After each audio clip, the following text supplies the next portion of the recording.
documentário no Netflix, daquele Como Viver até os 100 anos, né?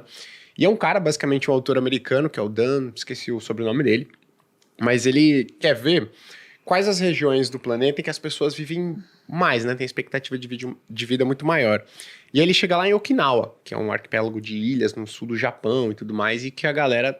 Ele fala, pô, por que a galera vive tanto aqui, né? Ele começa a pegar vários aspectos ali de Okinawa e aí no final das contas ele... É alimentação e tudo mais, mas tem um ponto que inclusive vários outros artigos mostrando ali por que as pessoas ali também são muito felizes, que eles têm uma cultura que chama Moai. Moai é quando você junta ali um grupo de pessoas de idade mais avançada, que normalmente é aquela pessoa que já, pô, televisão, mas lá nessa ilha se juntam e falam, olha, a gente vai apoiar financeiramente quando alguém passar por uma necessidade, né? Então essas pessoas se juntam, só qual que é o ponto que eles entenderam, né, nessas pesquisas indicando por que lá tinha um alto índice de felicidade, principalmente entre pessoas mais idosas? Que o Moai, que ele foi feito com um caráter financeiro, no final das contas ele dava um caráter social muito maior.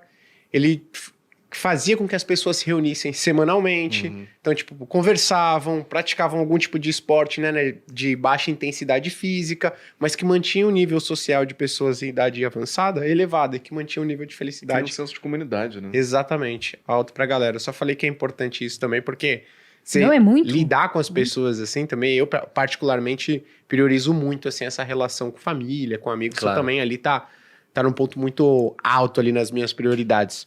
Mas eu queria perguntar um negócio para vocês agora falando mais especificamente de investimentos, né? Vocês falaram que preferem ter uma carteira diversificada, a gente também, né? Apesar de cada um ser especialista aqui em uma determinada estratégia, trabalhar com isso. Eu queria entender qual é que é essa estratégia de investimentos de vocês? Quais as classes de ativos que vocês consideram importantes em uma carteira de investimentos? Olha, eu acho que assim, eu vou responder por mim, mas falando de modo geral, para quem está nos assistindo aqui, eu acho que o primeiro passo é ele entender assim, qual é o meu perfil de investidor? Pô, o cara ele acha que ele é agressivo, mas ele não é. Quando ele coloca um pouco de dinheiro na bolsa, e a bolsa é volátil, né? Quando a gente não tá numa época de bull market, porque bull market todo mundo é investidor. Tudo sobe. Agressivo. O cara é agressivo. Aí o cara fala, pô, tô ganhando aqui, ó, sou inteligente pra caramba. Quando o cenário inverte, aí a gente entra num bear market e o cara começa a entrar em desespero. Ou seja, o perfil dele não era tão agressivo. Então o primeiro passo é o investidor ele entender, poxa, sou conservador. Cara, não posso investir em renda variável? Pode. Eu acho que você pode começar a investir um pouquinho em ações, um pouquinho em fundos imobiliários. Agora, falando da minha estratégia pessoal. Hoje eu tenho percentuais bem definidos para cada classe de ativos. Então, eu invisto 25% em fundos imobiliários, 20% em ações aqui no Brasil, 30% em ativos lá nos Estados Unidos. Aí nós vamos falar de ETFs, REITs, ações.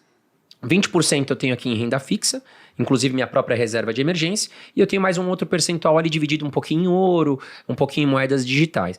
Então, o que eu faço? Eu faço um rebalanceamento de carteira. Simplesmente isso. Uma vez por mês, eu vou lá, pego todo o meu salário, digamos assim, das minhas empresas, tiro o meu custo e a sobra eu vou lá, beleza, vou atualizar os meus investimentos. Como é que estão meus percentuais? E aí eu vou entender, poxa, peraí, fundo imobiliário subiu, as minhas ações caíram, então não vou investir em fundo imobiliário agora, vou comprar um pouquinho de ação. E dessa forma eu vou equilibrando a minha carteira. Claro que é bem mais a fundo, dentro de ações, 20% de ações. Aí depois eu vou destrinchar, né? Eu vou entender, poxa, Banco do Brasil, quanto que eu tenho? PetroRio, quanto que eu tenho? E aí também eu coloco um percentual para cada ação.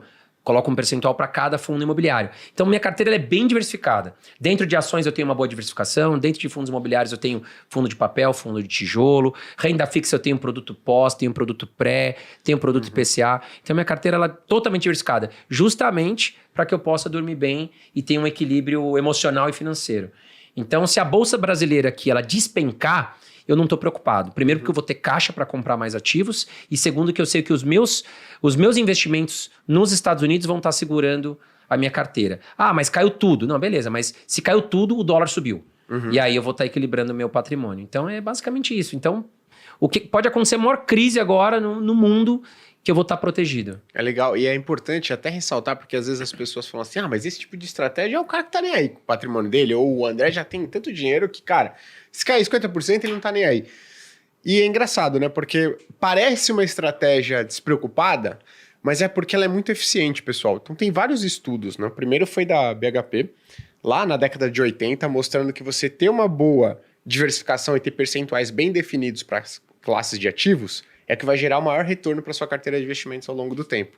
Justamente esse rebalanceamento que o André tá falando que ele faz. Então, e somado aos dividendos, né, Guilherme? Perfeito. Porque assim, se você apurar, todo mês eu vou lá, o que eu faço? Fora a questão do balanceamento, eu vou apurar o que eu recebi de dividendos. Então eu vou lá, vou apurar, poxa, quanto que rendeu do mês de setembro para outubro em relação à renda fixa? Apurei meus dividendos de renda fixa. Quanto que rendeu de dividendos de fundos imobiliários, do dia 1 ao 30, tal.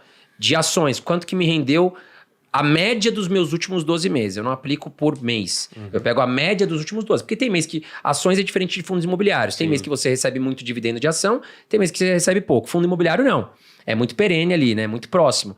Então, eu vou apurando. Poxa, então esse mês eu recebi X de dividendos. Meu custo tá com Y. Pô.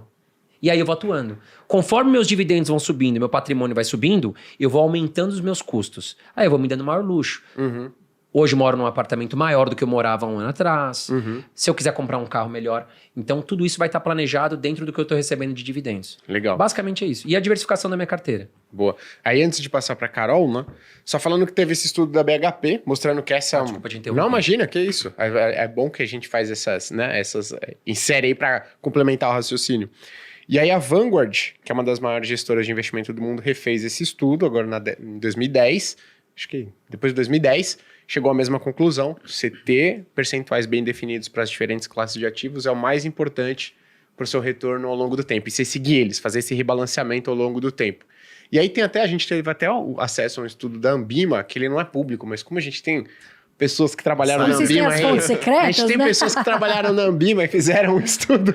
Deixa a CBN ver você falando assim. Tá dedurando, pessoal. Corta, é um estudo, não é recomendação de investimento, não. Viu, CBN?